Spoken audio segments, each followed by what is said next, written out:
Bismillahirrahmanirrahim. Alhamdulillah wassalatu wassalam ala Rasulillah wa ala alihi wa sahbihi man walah. Ikhwati fillah rahimani wa rahimakumullah jami'a. Ini adalah pelajaran yang ke-10 dari pelajaran kitab Al-Muqaddimah Al-Hadramiyah. Pada pembahasan yang lalu telah kita bahas tentang hal-hal yang disunahkan untuk berwudu karenanya, walaupun bukan merupakan pembatal wudu. Dan kemudian kita juga telah membahas tentang adab-adab buang hajat.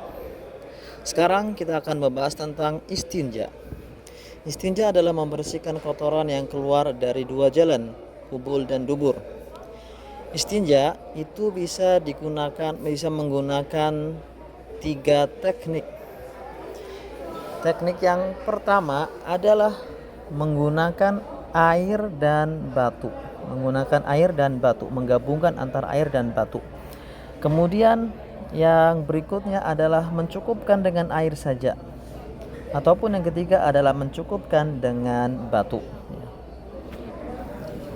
Al-Mu'allif rahimahullah ta'ala mengatakan, faslun wajibul istinja'u min kulli rabbin kharijin min ahadis sabilaini bil ma'i aw bil hajari aw jamidin tahirin qari'in ghair muhtaramin.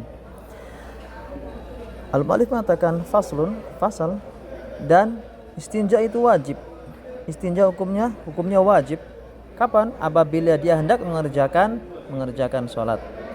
Wajib dikerjakan istinja itu dari apa? Dari kotoran yang rotbin, yang lembek, yang mengandung air. Maka tidak disyariatkan untuk beristinja dari buang angin. Kharijin min ahadis sabilaini, yang keluar dari dua jalan telah kita sebutkan pada pembahasan yang sebelumnya, yaitu adalah dubur dan kubul, kemaluan dan dubur.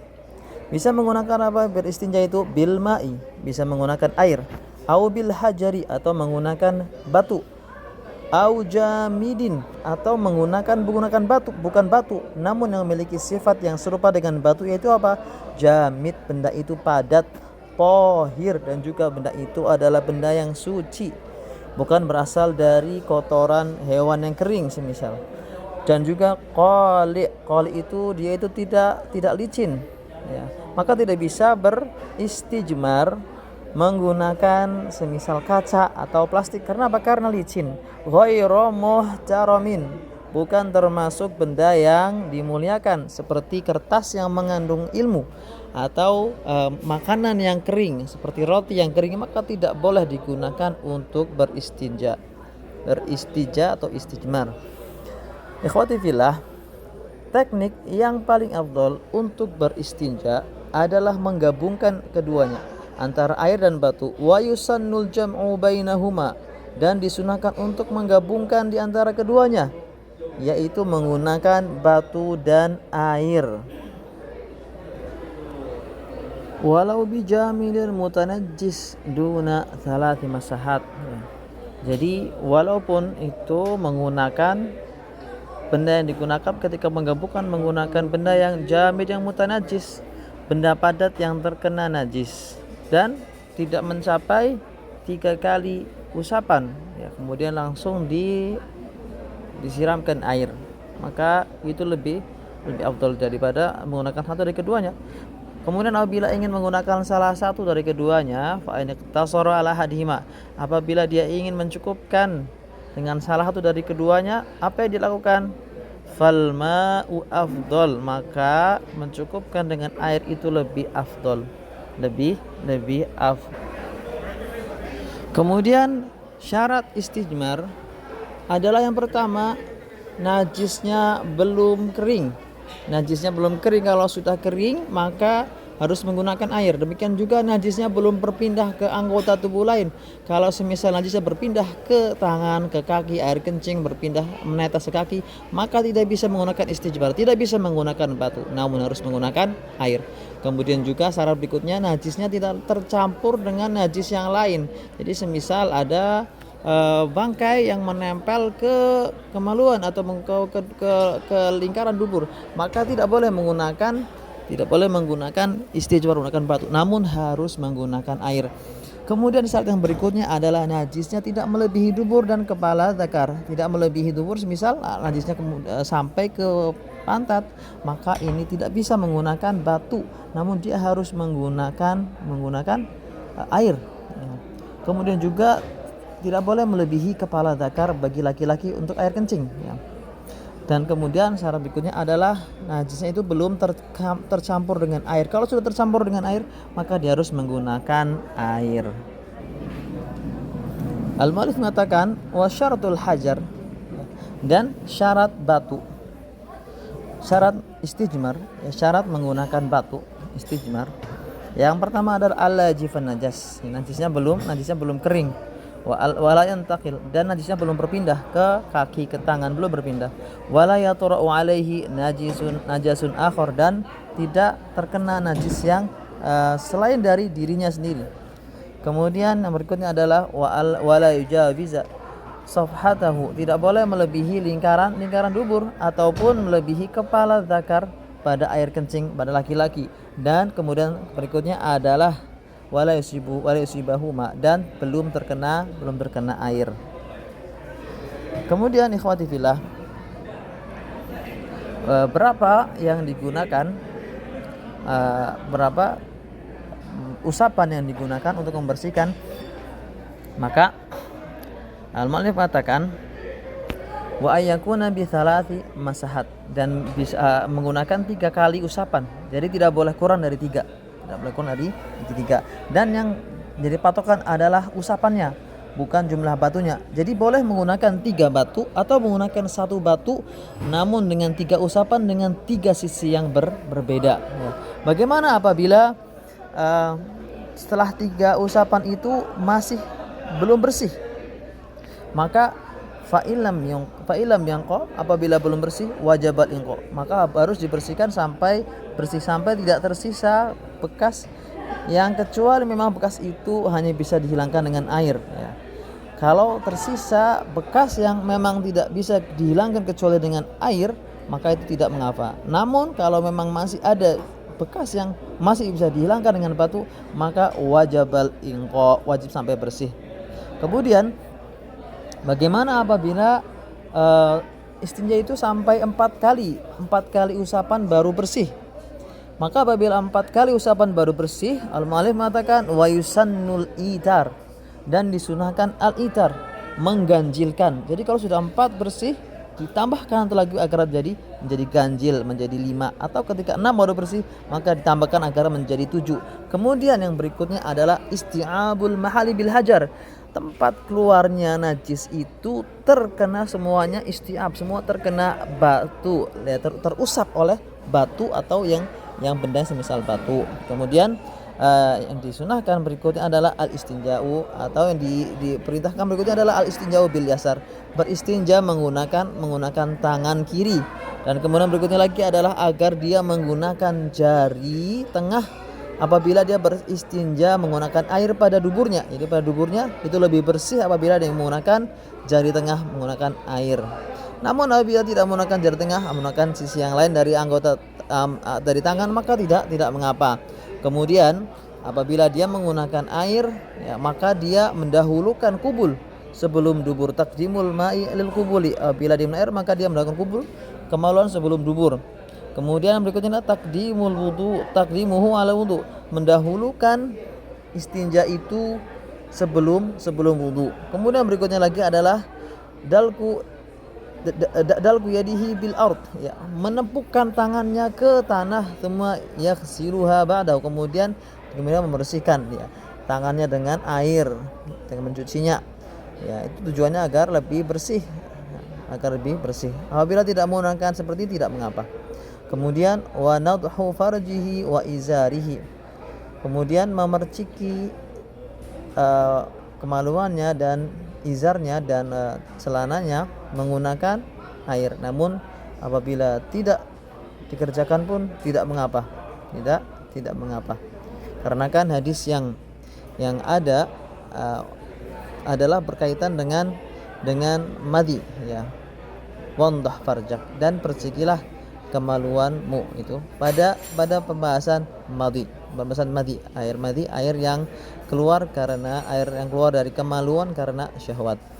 Itu hadisnya berkaitan tentang madi. Kemudian yang berikutnya lagi adalah membaca doa. Walaupun hadis ini dikatakan oleh para ulama hadisnya tidak kuat, namun kita baca sesuai yang dikatakan oleh muallif, wa an yaqula ba'dahu, agar dia membaca setelah selesai beristinja, Allahumma tahhir qalbi minan nifaq, ya Allah bersihkanlah hatiku dari kenifakan, kemunafikan, wa hassin farji minal fawahish, dan jagalah kemaluanku dari perbuatan yang buruk. Ikhwati fillah. Kemudian kita masuk ke pembahasan yang berikutnya, yaitu tentang mandi wajib. Tentang mandi wajib ya. Jadi mandi sini dimaksudkan adalah mandi wajib, bukan mandi karena ingin membersihkan badan semata, atau mandi karena panas, karena berkeringat, bukan. Yang dimaksudkan di sini adalah mandi wajib. Mandi wajib. Apa saja yang mewajibkan untuk mandi? Ada 5 hal yang menyebabkan seseorang itu menjadi wajib untuk mandi. Yang pertama adalah kematian, kemudian kedua haid, nifas, dan kemudian juga melahirkan. Kemudian yang terakhir adalah karena keluar air mani. Al-Mu'allif mengatakan faslun mujibatil khusri. Hal-hal yang mewajibkan mandi pertama adalah al-maut, karena kematian ya, karena orang yang mati, orang yang meninggal itu dimandikan, wajib untuk dimandikan.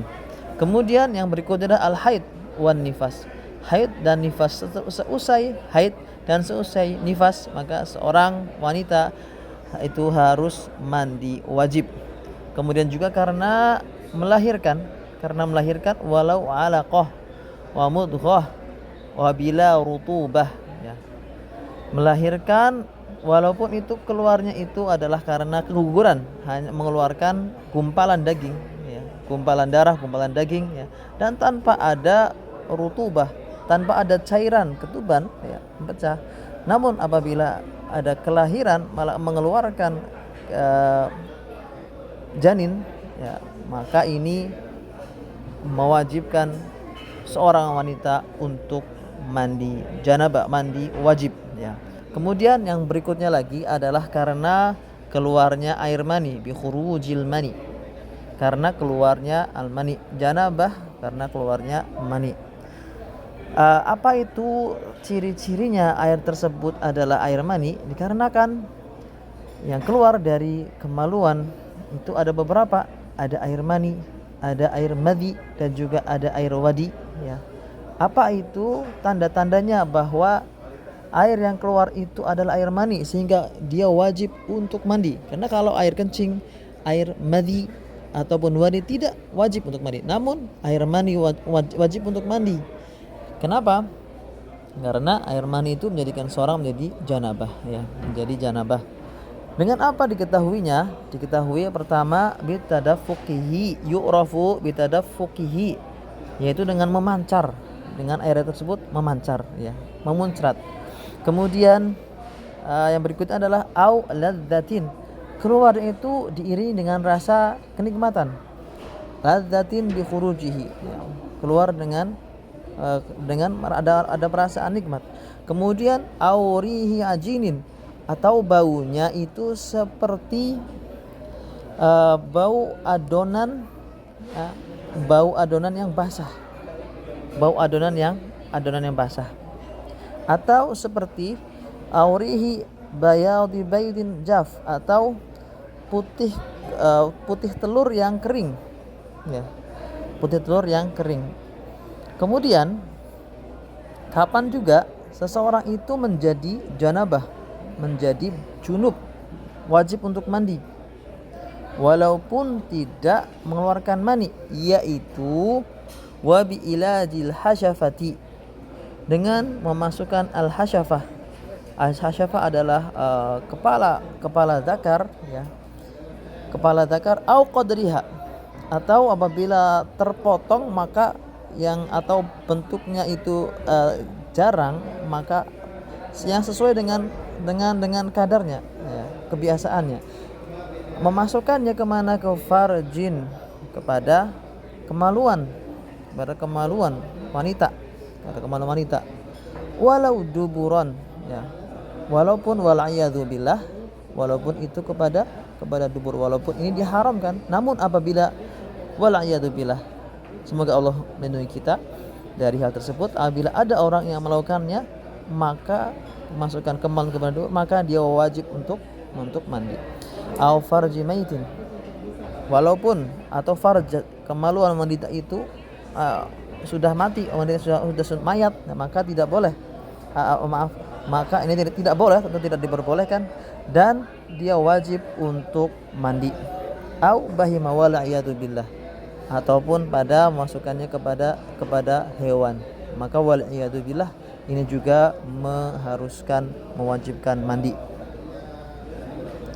Kemudian berkaitan juga tentang air mani, bagaimana bila dia tidak merasakan keluarnya air mani, dia tidak melihat, dia tidak ingat, ya, dia tidak melihat, tidak ingat, ya, namun dia melihat bekasnya, maka ini juga menjadikan seseorang itu wajib untuk mandi. Wa bi ru'yatil maniyyi fi thawbihi, dengan dia melihat air mani itu pada bajunya, au firashin, atau melihatnya pada ranjangnya, pada kasurnya, la yanamu fihi ghairu, yang tidak ada orang lain yang tidur padanya, maka apabila demikian maka dia adalah bermimpi basah ihtilam, maka wajib untuk mandi. Kemudian ikhwati fillah, apabila seseorang itu dalam kondisi junub, maka apa saja yang tidak boleh dikerjakan oleh seseorang yang junub, maka al-mu'allif mengatakan wa yahrumu bil janabati ma yahrumu bil hadathi, dan diharamkan dengan junub itu apa yang diharamkan dengan hadas. Jadi semua yang tidak boleh dikerjakan oleh orang yang berhadas kecil, maka tidak boleh juga dikerjakan oleh orang yang berhadas besar. Dan ditambah wa mukthun fil masjidi, dan menetap di masjid, di masjid. Wa taraddudun fihi li ghairi udrin, menetap itu dengan dia duduk, ya, menetap di masjid tidak boleh, ataupun dia berjalan ataupun bolak-balik tapi tanpa udzur. Wa taraddudun, berbolak-balik dalam masjid tanpa ada udzur, tidak boleh. Dan juga tidak boleh berikutnya adalah wa qiraatil qur'ani biqasdil qiraah, dia tidak boleh ketika dalam kondisi janabah dia membaca Al-Quran dengan niatan membaca. Kemudian ikhwati fillah, kita masuk ke pembahasan yang berikutnya, yaitu tentang bagaimana tata cara mandi janabah. Bagaimana tata cara mandi janabah? Maka mandi janabah ada batasan minimal dan juga ada yang lebih utama itu sempurnanya. Ada batasan minimal dan ada yang bentuk sempurnanya. Maka untuk yang batasan minimal sahnya mandi janabah, al-mu'allif mengatakan faslun wa aqallul ghusli, dan batasan minimal mandi itu apa? Niyatu rafil janabah au fardhi ghusli au rafil hadathi. Pertama niat, baik itu niat itu untuk menghilangkan janabah, atau niat karena mandi wajib, atau niat untuk menghilangkan hadas. Kemudian yang kedua selain niat adalah isti'abu jami' sya'ri wa basyarihi, mengenakan air itu terkena semua rambut dan kulitnya. Jadi air itu terkena mengenai semua rambut dan kulitnya. Kemudian yang berikutnya, kalau dalam wudu kita kapan diwajibkan untuk niat? Yaitu ketika kita mulai membasuh muka. Nah, sedangkan dalam mandi itu harus dari awal. Wa yajibu qarnun niyati bi awwali maghsulin, dan wajib ada niat mandi janabah itu dari awal dia membasuhnya. Ikhwati fillah, ini yang bisa disampaikan pada kesempatan yang singkat ini. Semoga bisa bermanfaat. Wallahu taala alam bisawab. Wassallallahu ala Muhammad wa ala alihi washabbihi ajmain.